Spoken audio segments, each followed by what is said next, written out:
Hello, everyone. Good evening. Good evening. Happy Friday. Happy end of the week.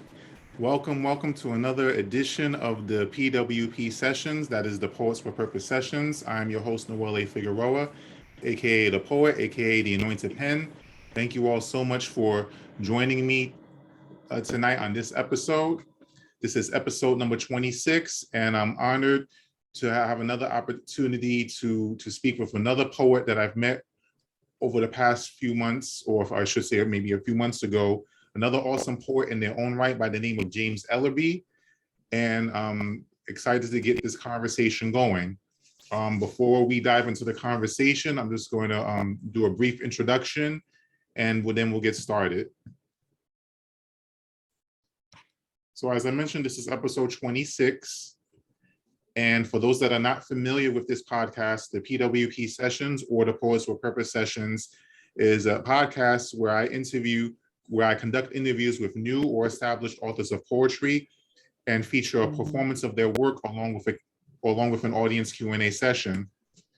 I am the host, Noelle Figueroa, the poet, aka the Anointed Pen. I am a poet, author, blogger, workshop facilitator, and event host, and I am the creator of the P.W.P sessions.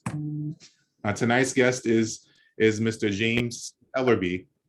James C. Ellerbe has appeared on BET's By the Book and a non-taped edition of the world-renowned Showtime at the Apollo Showcase, in which he and other poets helped promote the first spoken word event at a venue called Poetic Battles.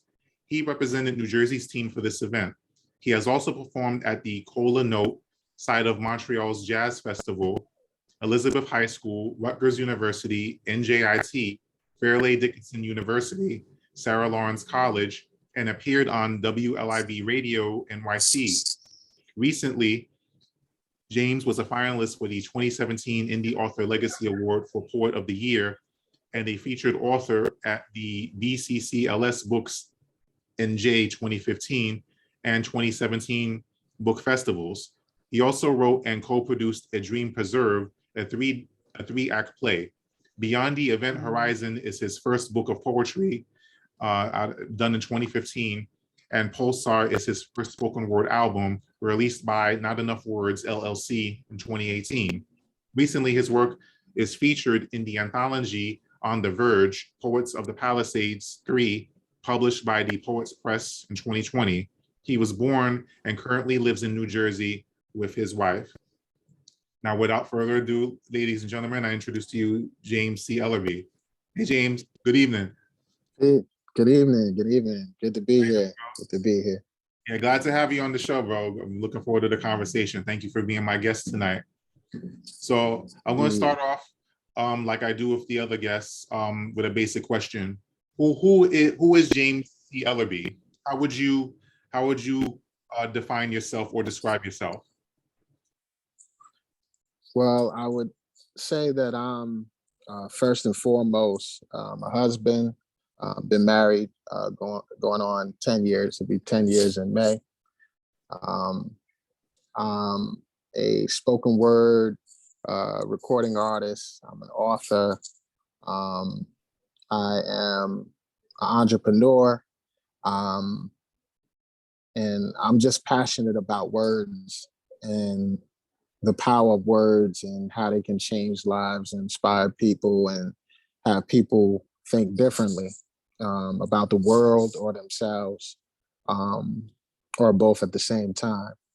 So yeah, and I'm an avid um, lover of poetry. So I'm not just a poet, but I'm also a fan of poetry. So that's how I would describe myself. That's what's up. Now, everybody's start in poetry is different.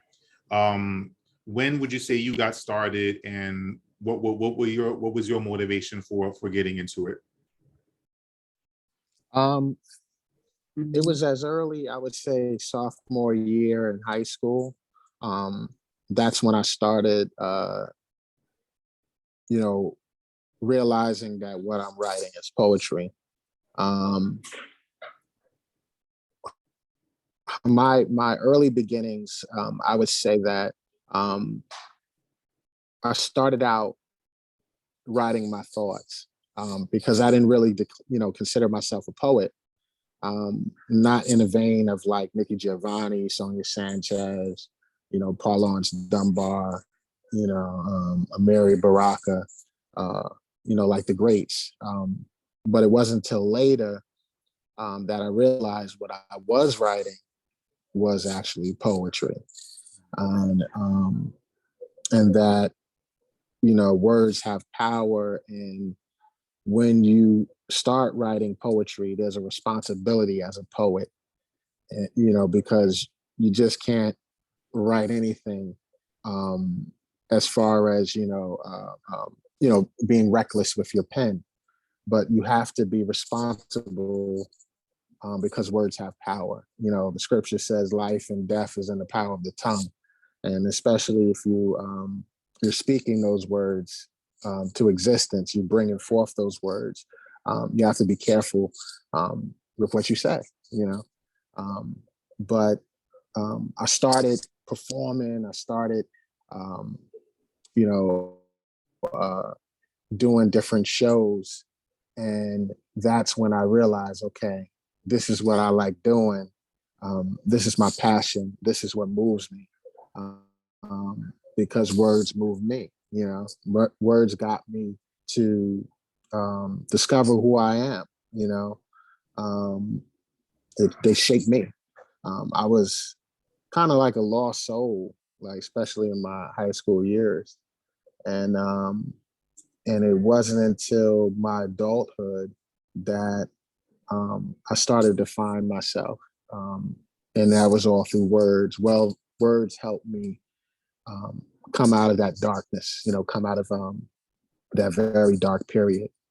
But and I'm here, and I'm loving it. My words have traveled many different places. You heard in my bio, I've been on BT, I've been on the Apollo, and my words have traveled from my hometown, um, which is I'm Bergen County. I'm from Bergen County. A lot of people don't know that. I'm from Bergen County, up North Jersey, and has went as far as Compton, USA. Um, so I'm happy in the space that I'm in as an artist, and I just look forward to um, just constantly honing my craft, constantly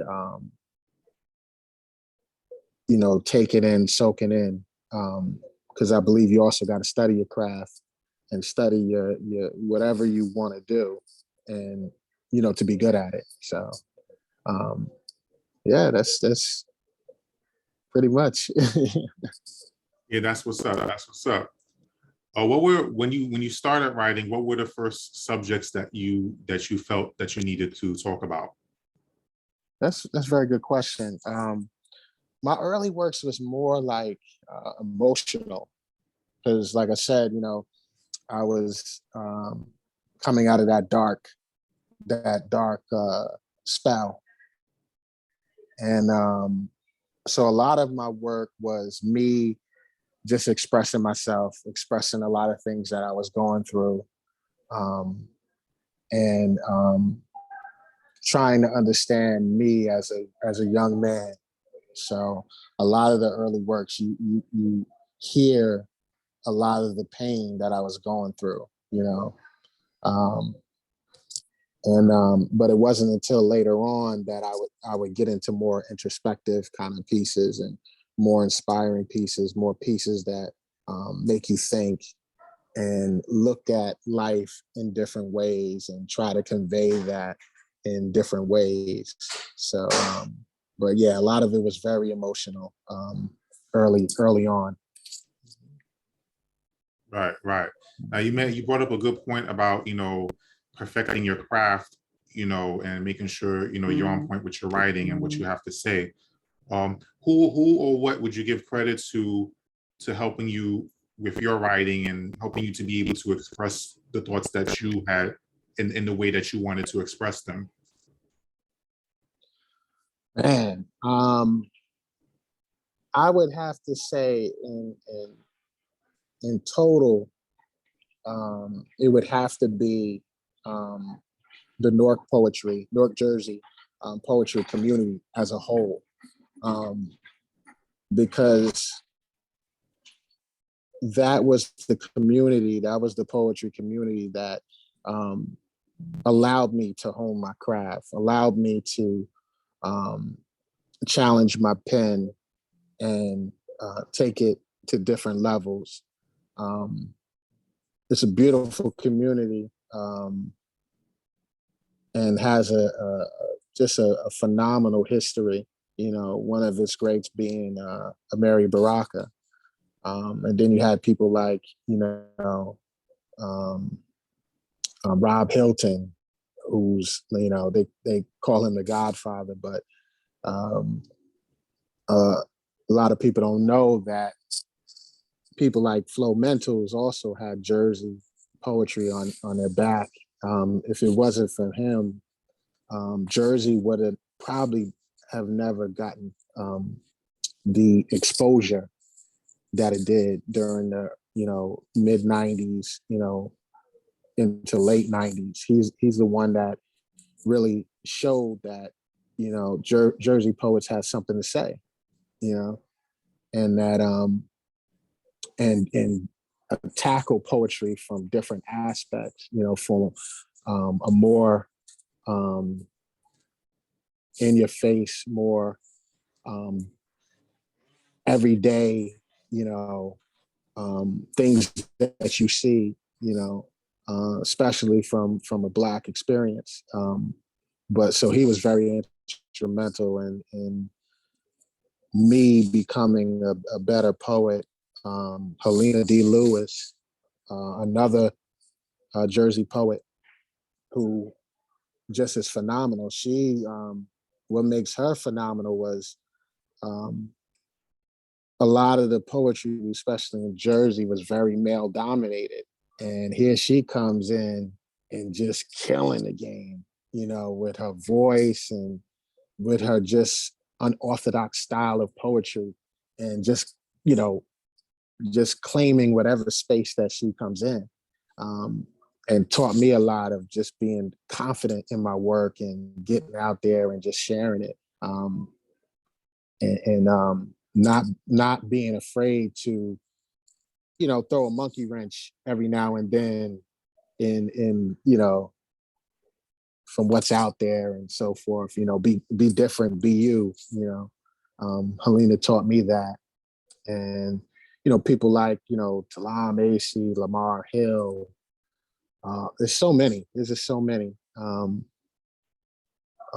that, taught me to really tap into myself and challenge myself, constantly challenge myself as a writer, and not be afraid to go down some topics that a lot of people may stay away from, or, so I like to, I guess that's where I get a lot of, me kind of going a different angle in poetry. I don't like to do like a lot of the surface kind of poetry. I like to attack subjects from a different angle. So, but those are some of the people that inspired me as a poet and continue to inspire me as a poet. So.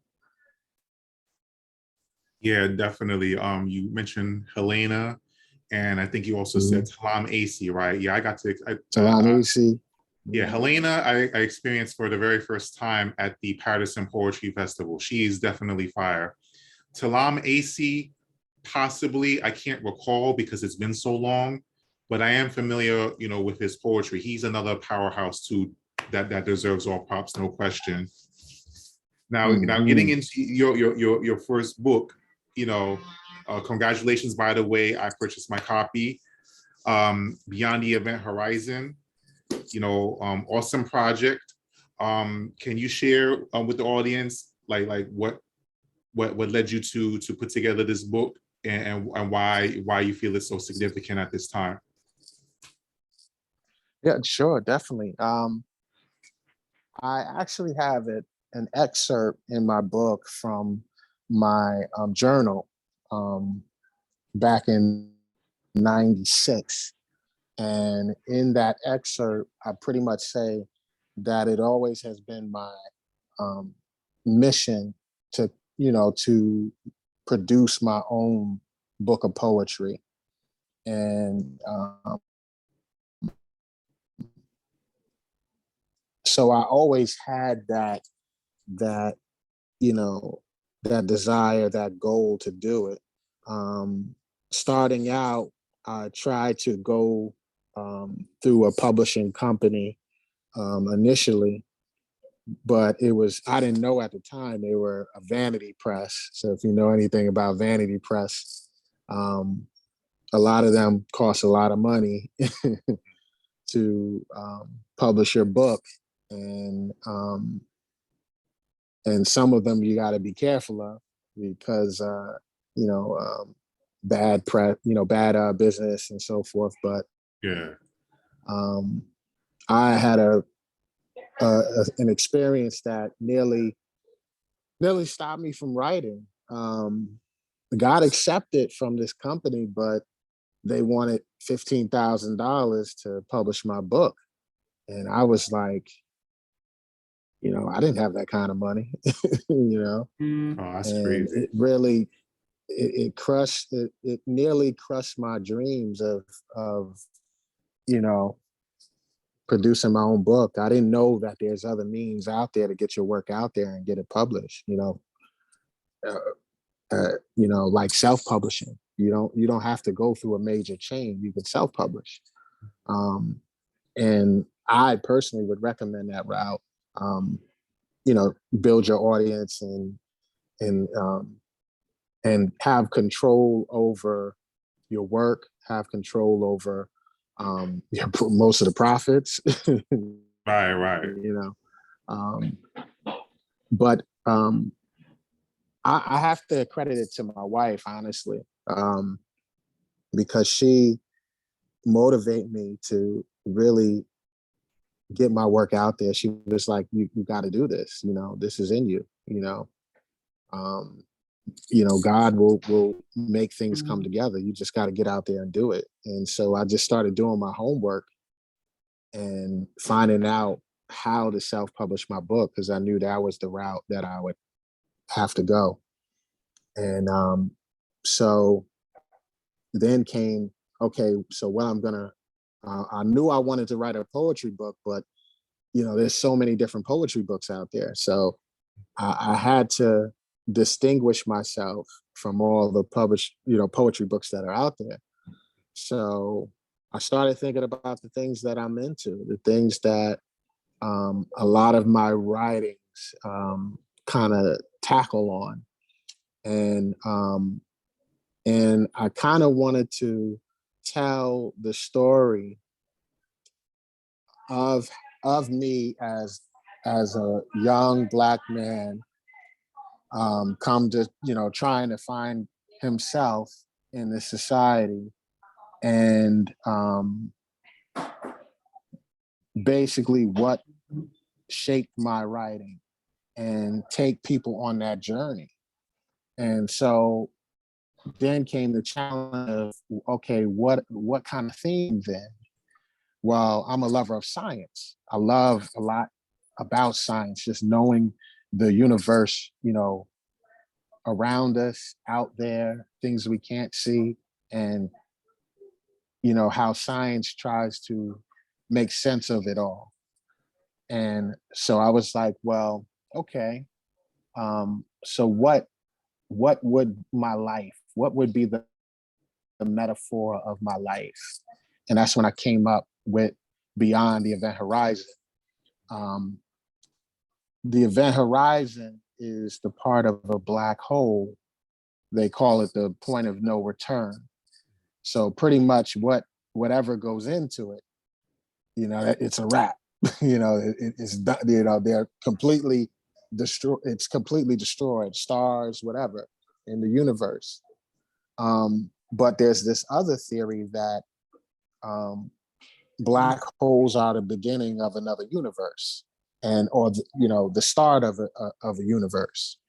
So the event horizon, I say beyond the event horizon, I want to take people beyond that point of destruction, because my life, I went through a lot of painful things in my life, but I was able to, through that pain, I was able to find my passion, able to find who I am as a human being, as a man, and come out a whole another being with a purpose, with a passion. So that's how the concept of Beyond the Event Horizon, the title of my book.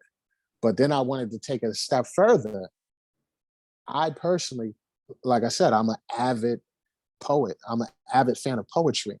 So I knew when I was reading all this work of poetry, I always wanted to know a little bit more about the poet. I wanted that background information, what inspired that poet to write the pieces. So I give you that too in my book. You literally know what I was going through in that stage of my life that helped shape a lot of the words. So you get some of my earlier writings and some of that earlier pain and emotion, and then you later see the progression into more introspective poetry, and more poetry that looks at the world and say, okay, what is going on here, and what does it mean to me? So that's pretty much my whole book in a nutshell. Yeah, that's what's up, man. A very, very exciting and thought-provoking project, no question. How would you describe the process of putting that book together? Being that this was a self-published book, correct? You decided to Correct. self-publish. What was that process like for you from start to finish? And do you have a preference to doing it this way as opposed to the regular publishing route? Yeah. A lot of the poetry was already done. Um, it there was only a few poems that are that were new poems that I put into the book. So a lot of the poetry was there. The hardest part was putting it in a organized fashion, and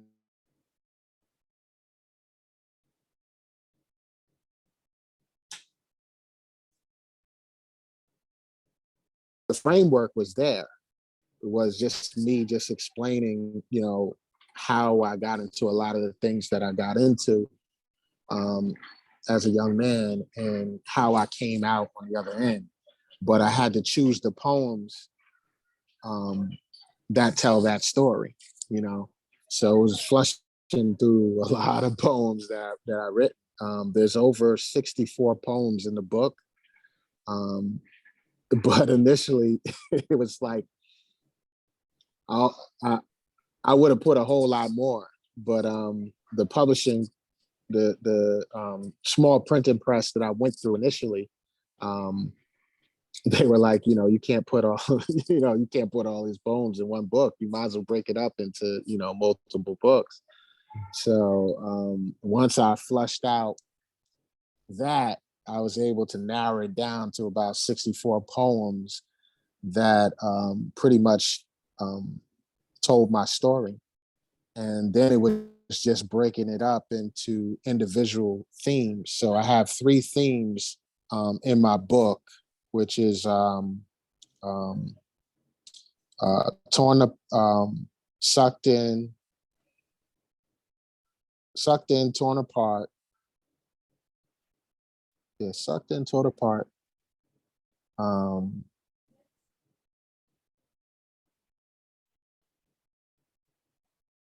like forgetting my own. Yeah, sucked in, torn apart.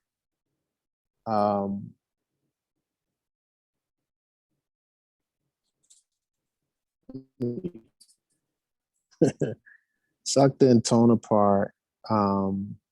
I know the final one is Beyond the Event Horizon, Paradigm Shift. I forget the second one. It's been a minute. Sucked in, torn apart. And I'll pull it up here. Sucked in, torn apart. The second one is, where are you? No, I'm sorry, Lost in Space. I was missing the first one. Lost in Space, Sucked in, Torn Apart, and Beyond the Event Horizon, Paradigm Shift. I got it. So Lost in Space was that period where I was lost, and I was slowly finding myself. But I had some heartbreak along the way, and that heartbreak spiraled me out of control. So that's Sucked in, Torn Apart. And then Beyond the Event Horizon, Paradigm Shift, that's where I was able to pull myself through poetry, pull myself back together into this new person who had a passion, a desire to be a poet and to share my words and inspire people, to make people think differently. And where I am now, just constantly trying to get my voice out there. So that's how I was able to put the book together. And then it was just a matter of just, finding out the steps to self-publishing, which is, long as you know who's going to print your book, you got to find an editor. And once you find an editor, designer to design your cover. And once your cover's designed, putting the book together, having a final edit, and then go to printing. So, and then now on you, promoting and marketing and getting yourself out there, sharing your work so people want to purchase your book, and just conveying that story of your book, what it means to you, what, not just what it's about, but what it means to you. Because you're the best marketer. Your own story is the best marketing tactic out there. So hope that answers everything. Yeah, that's what's up, man. That's what's up, man. How did it feel for you to finally finish the book, and what has been the response to the book? Oh wow. I definitely can recall when I first got that first box, and I opened it up, and to see my work in its final product and to hold it in my hand, that was a very powerful feeling, because that was the culmination of what my journal entry talked about, was finally producing my book of poetry. And so then it was just getting it out there and change it, getting it out there, getting it in the hands of people, Um, and what was the second question again? What was the response to the book? A Like response. when people started buying it, checking you out for it, Yeah. what was their reaction? It was very good. One of my reviews, I'll never forget this, was a person, um, actually another poet that I know. I'm not going to put their name out there, just for privacy. But he said that he really appreciated my words and my story because it reminded him of his own story and a lot of the pitfalls that he um, experienced in his life. And it really helped him seeing his own journey and where he needed to go. So that was like a major compliment to me. That showed me that my words are important and my words can touch people. But a lot of people was like, "Wow, I can't believe you was that transparent in the book," because I'm very transparent in the book. I expose a lot of what I've been through, a lot of bad decisions that I made, some decisions that I'm not proud of, but they help shape who I am today. And it's just that just that that getting that response and getting that reaction, it's more motivation for me to continue to write, continue to um, create different projects and get them to the people. Yeah, that's what's up, man. Yeah, there's definitely nothing like that feeling of opening that very first box and seeing fresh new copies of your Mhm. book that you've been working on forever, and to get, people to say or to react positively to what you had to say, that's when you know that you're walking in purpose, when what you have to say is leaving an impression on people, to get them to think, to get them to, to get you to view you in a certain way based off of your own experiences. It's like they're pulling something from your words that resonates with them, and that's when you know that your words have an impact. So Mhm. that's definitely something to be proud of. No question. Now, is there, of all the stuff that you choose to write about, is there any subjects in particular that you choose to write about over others, or are you just like, you just write whatever you feel comes to mind? Yeah, it's whatever comes to mind. It's usually something will inspire a thought, and I'll, once I just start meditating on that thought, then the words will come, and it's just then it's just a challenge of just saying what those thoughts are in a way that kind of hasn't been heard before. So, but I usually get it, along the way. Um, Sorry about that. I usually, it usually comes, the creativity comes and kicks in, and I just let my pen go and let the poem dictate itself. I learned that in a creative writing course in college. Um, the professor said, "Don't dictate the poem, let the poem dictate itself."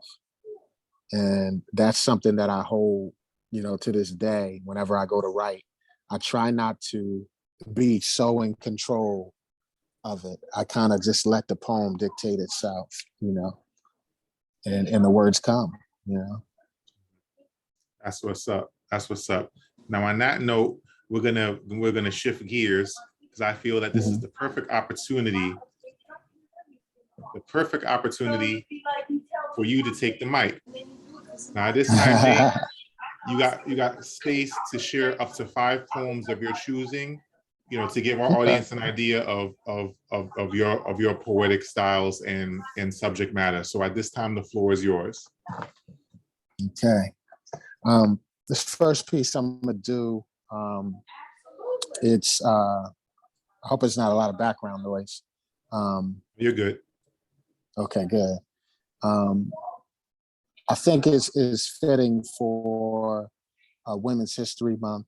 I always wondered there's so many different definitions of what a woman is, and a lot of them are not good definitions. So I wrote this piece to kind of give my own definition of what a woman is. So this is Define You. You fill the spaces in my life like spackling, sweeten the soul like saccharin, taught silence how to speak, made beats out of my heartbeat. Your voice hits waves beyond an immeasurable octaves and make my straight lines concave, cause rocks to dissolve and problems to be solved, turn my blues green, make my life more than what it seems, a dream preserved, not a dream deferred. You are truly what I deserve. You're that state where mathematics becomes symmetry. You're that state where matter becomes energy, where mathematics becomes symmetry, the after effect, the result of a catalyst, where sex becomes orgasmic, beats become rhythm, thoughts become reason. You are the image after the translation to the brain, meaning without words, the flow after the drop, the flux, the diamond after the rough. You can't be cloned. You own this world. You are the woman after the girl. Make a bum dress to the nines. You can't be confined or defined. You were made to adore. You are in the distance like the moon for one day to be explored. Define you. That's my first piece. My second piece I'm gonna do,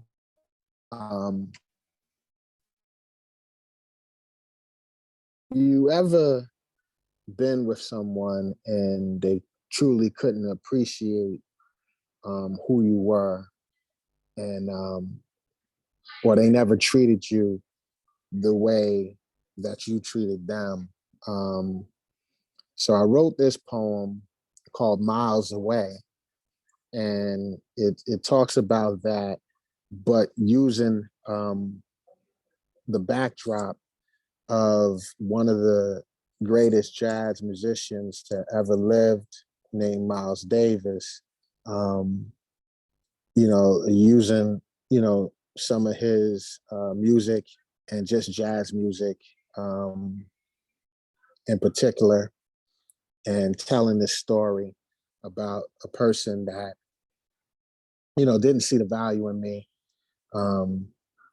didn't love me the way that I wanted to be loved. So this is Miles Away. You always seem miles away. When my love for you was miles ahead, trying to squeeze parts lips together made out of your love. I loved you like Miles loved his trumpet, waited for you to see the king in me while your heart sang, someday my prince will come, but not soon enough. My melancholy muse, life is bleak. You gotta play the scales, you gotta play the scales. Play me like more better blues. You never knew what you wanted. You never knew what you wanted. An organized confusion to my feral mind, like the organized confusion of bees brew. Life is a bee in an itch. Someone's got to scratch. Your love was always my lack.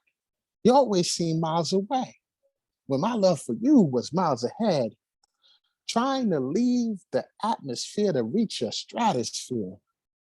32 miles of miles, compiled out of broken dreams, broken promises, brokenness, a clutter of clutter, a boat with no rudder, a smile in reverse. You are the worst note I ever played. Play me like emotions, paved my roads with asphalts and years of pain. I was your miles. You left me like Coltrane. To innovate your new you, your new view, you had me feeling kind of blue. You always seemed miles away, never was adjacent. Step to the left like a bass clef, or better yet, left me hanging. Or step to the left like a G clef, excuse me. Or better yet, left me hanging bass clef. You're sketchy like sketches of Spain. So I wrote your bad notes in my notebook, poured bird on every word, blew you away like dizzy till I was no longer dizzy. I parked this ride like Charlie Parker on the other end of a saxophone to no longer hear my moans like a trombone at rest. You always seem miles away, but instead of chasing you east, I decided to turn west. You're always miles away. You're always miles away. And that's that. And my third piece, in the book, this is actually in my book. It's also on the album, Pulsar, which was mentioned in my bio. That's my spoken word poetry, spoken word album, musical album. And to explain this poem, I wrote these three poems that I call the Time Trilogy. And so the first one was called Just Time, and it was about time healing all wounds, from a bad relationship. The second one was Time 2, Scoring Again, and that's not having the time to be with someone because they're with someone else. And then there's Time 3, where I'm just fed up with time. So this is time, time, time. The one thing I hate most about life is time. Everything consists of time. Like, she doesn't want to go on a date because she doesn't have the time. What she should have said is, why should I waste my time on someone like you? We tend to relate time to all types of stupid stuff like, funny how time flies when you're having fun. I don't see anything fun about that. And if we were having fun, wouldn't you want it to last? Not a thing of the past, or here's a classic. I think it's time to go. No, I think it's time for me to leave your lame butt because I can think of better things to do with my time. You got to excuse me, but I just hate that word time, or anything that has time in it, like better luck next time, or do you have the time? Yes, I do. And I don't plan on giving it to you. Or how about this one? Time is on my side. Time has never been on my side. Time has been kicking the crap out of me. I just want to put time in a headlock, slam time to the floor, stomp the dog mess out of time till it can't take no more. I know I'm getting beside myself, but time started it. Time has been winning since the beginning of time, or whenever that is, because we are the ones that created it in the first place, more like we created a monster. And the number one statement that I hate that has time in it, I guess I see you next lifetime. More like never, because that's exactly what a lifetime is. Time can kiss my butt. That's time, time, time. Man, for my fourth one, um, there's an expression called a blurred. That's a black nerd. And I wrote this piece called Blurred Blues just to explain just some of the things that I would experience being a black writer and being a nerd. I consider myself a nerd, and just expressing how it is to be a black nerd. So this is Blurred Blues. One of my fondest memories in middle school was to make something explode or bubble over onto my desk. Who would have thought that making a complete mess in my science class was beautiful? Who would have thought that dropping small toys to demonstrate Newton's law of motion was my version of dropping science? A little black boy was able to experience life conundrums without questioning his curiosity. But now, as a black man, I'm not allowed to have a curiosity. Like I couldn't possibly balance being black and have a love for science in the same hand. Like a black man is not allowed to have an imagination. Like a black man can't ponder creation, planets, stars, black holes, and quasars. How dare I pick up a comic book and look behind the pages and illustrations of imagination? Like comic books are for white people. Like the X-Men were not an analogy for the civil rights era. Like today's society doesn't view us as an error, a problem, a mistake. Like COINTELPRO is not synonymous with the mutant agenda. You mean to tell me that kind of thinking is only reserved for white people? I guess a black man can't afford to squander his time on science, comic books, philosophy, and sci-fi. Was it not black women that gave the astronauts the mathematics to go to the moon? Was it not Ava DuVernay, the first black woman to direct $100 million film? Was it not Ryan Coogler, the first director to direct the highest grossing solo superhero film ever?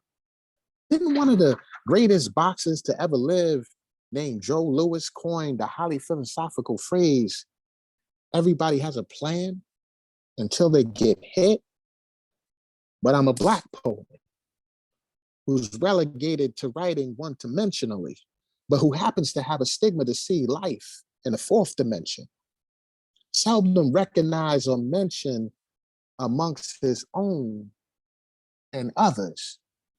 Forced to hide his thoughts at home when I know there's other blurs out there. I know I'm not alone. My blackness is infinite. Just like my mind, it is infinite. It goes beyond black struggle and liberation. It understands that you can't have liberation without creativity or imagination. Just read Octavia Butler. Just read Tiana Redue. Just read Milton Davis, W.E.B. Du Bois, and Maya Angelou. I guess I can't be black and think the impossible and resolve my pen to only speak about black struggles, to remain in a bubble while the greatest thinkers and creators of our time reshape our time only to be left behind.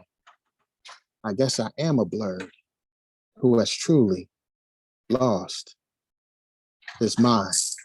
Blurred blues. And for my final piece, this is the piece where I really started diving deep into who I am as a poet, and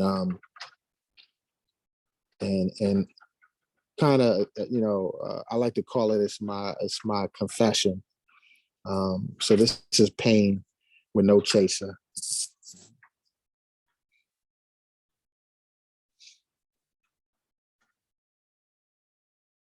I got to get these words out of my head. And when I put these words to paper, it's like they wake up the dead and breathe life into this. So I may live this. And even when I feel like I want to quit, I got these words, and that's it. Just these words inside, just these words to make me feel alive. Because without them, I would have been committed suicide. Eradicate my flesh from this earth. Because if it was up to the devil, I wouldn't be worth the air that I breathe. I sometimes find it hard to believe that God has a plan for me. This society, it has a plan for me, whether it be the penitentiary or poverty. And the main thing that bothers me is for the majority of Blacks to get out of being poor, have to prey on the lottery. And you think that I'm from the suburbs, that I'm an exception? All it takes is one paycheck to put me in the same direction. So you see, I see these words as my reflections, because someone besides myself needs a resurrection. And this is not about being self-righteous. This is about wanting to be free and knowing what the price is. I'm a grown man and I'm still trying to find out what the meaning of life is. Because you don't have to be in prison to know what hard times is. We're all in prison. The only difference is what cell you're in. That's why I used to hate Sundays, because for me, it was back to hell again.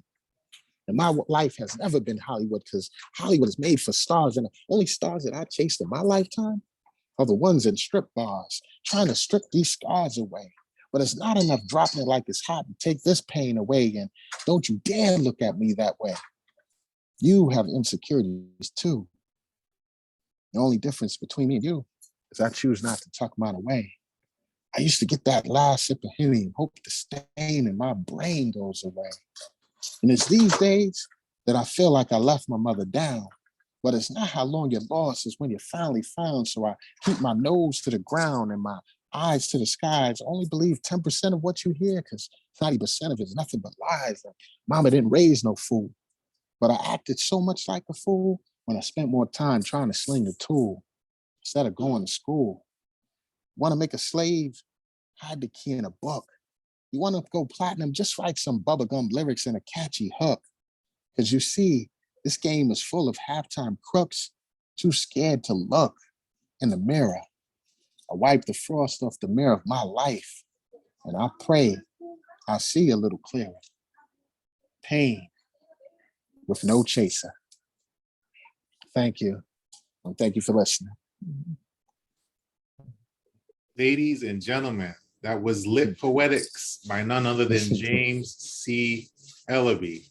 Awesome poetry, powerful poetry, significant poetry, poetry that really gets down to the bare bones of, you know, of who you are and what you want to represent for yourself. Powerful words, man. I appreciate you sharing your poetry, man. Excellent work. Excellent work. Thank you. Now, this time we're going to shift gears again. Share my screen. I want to take these last few minutes to do an audience Q&A before we close out. And you know, I want to share, you know, just or ask rather a few more questions.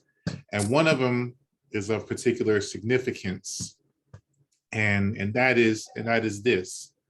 You know, you hear the word representation thrown around in different circles for various reasons.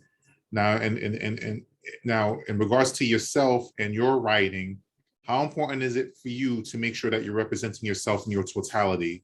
You know, in regards to your manhood, to your Blackness, to your faith, if it applies to you, you know, whatever religion you ascribe to, your ethnicity, education, you know, where you live, where you were born, you know, all of those life factors taken into consideration. How important is it for you to make sure that you're representing yourself in your totality through your writing? It's absolutely important. To me, if you're not exposing yourself as a person, as a human being, whatever, you know, race, whatever, you know what I'm saying, spirituality, whatever belief your mind, your dreams, your fears. If you're not, expressing that in your work, you're doing yourself a disservice. Because the point is about connection, um, and you want to be able to connect to your audience. That's very important, first and foremost. If you don't have an audience, if you don't have someone that you're able to share those thoughts with, it's game over. And the only way you can do that is to expose who you are through your work, not being afraid to do that. So it's definitely important. It definitely shows up in some shape or form in any of my pieces, even my, sarcastic pieces. There's a piece of me in it, or, or if I'm trying to, even my poems that, the meaning might not be there in your face right away, but believe it or not, behind those words, there are pieces of me, peering at you.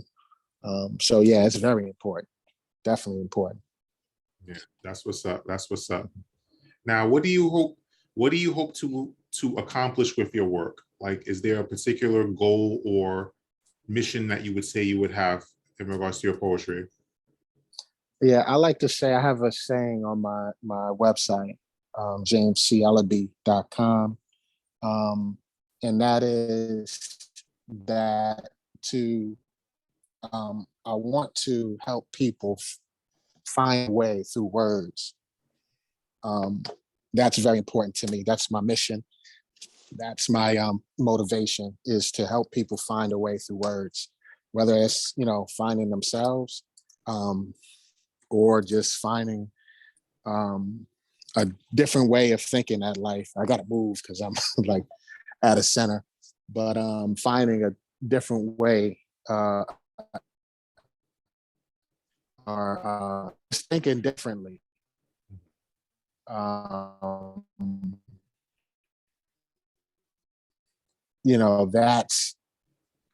that's my mission. That's pretty much, yeah. That's what's up. That's what's up. Now, is there anything you got coming up in the pipeline? Any events or features or anything of note that you'd like to share with your audience? Like any upcoming projects or collaborations or things of that nature you'd like to share with our audience? Oh yeah. Well, the 31st of this month, which is a Thursday, the last Thursday of the month, I will be co-hosting with Amira Shabazz, Bilal, a very powerful poet, who we co-host together When People Speak. And it's a virtual show, and it's live on Facebook. So you can find me on Facebook and be able to tune in to When People Speak. And, here this month we're featuring all women poets. Two of them that have been confirmed so far is Mega Soot, and who also has graced your platform, and as well as Jules with a Z. Yes. Yeah. Jules with a Z, very powerful poet. Both poets from Jersey. And so join us live at 7 p.m. live on Facebook on either my Facebook page or Amira Shabazz Bilal. So that's this month. Next month, April 9th, which is a Saturday. I forget the time. Time escapes me, but if you go to my website, the time is there. I'm performing for an event for Success One, which is an organization that gives the youth tools and principles and different things to make them successful in life. And they're having um, a poetry workshop and poetry show. So the poetry show is on the 9th. But you can go to my webpage and get more information on that. And then later on, August 22nd is the Arts and Authors Extravaganza. I will be performing spoken word for that event. It's like a festival for art and poetry, no matter what, visual art, art and author, excuse me, in Cherry Hill at the Crown Plaza. And that's a pretty much all day event. And that's also, you can get more information on that as well. So, but that's what I got coming up. And that, the last one is in August 22nd. Mm-hmm. Yeah, that's what's up, man. And before we close out, I also need to mention that you also head up a website called njevents.com, right? Can you share with our audience what that site is all about? Yeah, New Jersey Poetry Events.com. I don't know if y'all can see my shirt. Yes, New Jersey Poetry. Shirt. Yes, nice. That's what's up. This is one of the new products from the website, New Jersey Poetry Events.com. And it's basically a site geared to promoting poetry in New Jersey. The reason why I came up with the site is because I would go to different poetry events in different parts of New Jersey, and no one would know what is going on in North Jersey or what's going on in South Jersey or Central. So I said, instead of complaining about it, I'm gonna create a resource where we all can go to and find out what poetry events is going on, what poetry workshops is going on, what poetry festivals is going on right in New Jersey. And so that, I update the site regularly. Matter of fact, I got to do some updating tonight. And yes. Yeah, just come on. There's poetry videos on there. And yeah, just come follow the site, see what we got, support. You can also donate right from the site. So every little bit helps. And just keeping the New Jersey poetry community strong and alive and well, and doing my part to see that through. Yeah, that's what's up, man. And you're doing a great job of it. No question, man. Thank you. As we close out, first and foremost, I want to say thank you. I want to thank my guest, James C. Ellerbe, for dropping that poetic fire on my show tonight. You have generously blessed me, and I'm quite sure you have blessed tonight's audience. Thank you for coming through, sharing your awesome work. Congratulations on your projects. For those of you that wish to follow Poets with Purpose or the P.W.P sessions, you can go to the Facebook group Poets with Purpose.